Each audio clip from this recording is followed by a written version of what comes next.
Maintenant encore, dit l'Éternel, revenez à moi de tout votre cœur, avec des jeûnes, avec des pleurs et des lamentations. Joël chapitre 2 verset 12.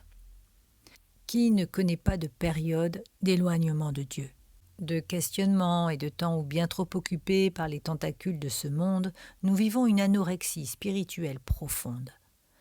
Dans cet état, nous sommes en grand danger, et notre âme est sujette à de nombreuses injections provoquées par l'influence de notre nature charnelle et du diable. Ne l'oublions jamais, en tant qu'enfants de Dieu, nous sommes la cible d'un ennemi qui veut nous détruire, qui rôde comme un lion rugissant, car il ne nous supporte pas.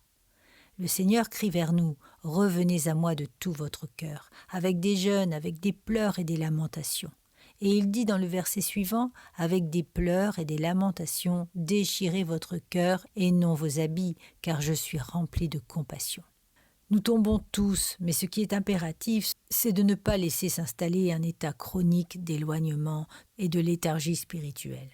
Fort heureusement, par l'action de la grâce et du Saint-Esprit, pour un né de nouveau, ce n'est pas possible, mais cela peut parfois aller très loin avec le relâchement.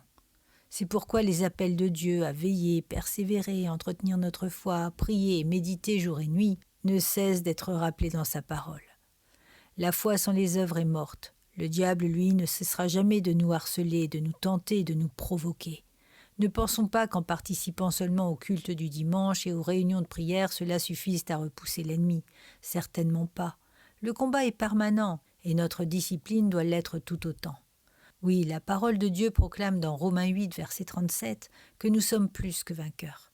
Mais ce qui est précisé, c'est que nous le sommes en Jésus-Christ.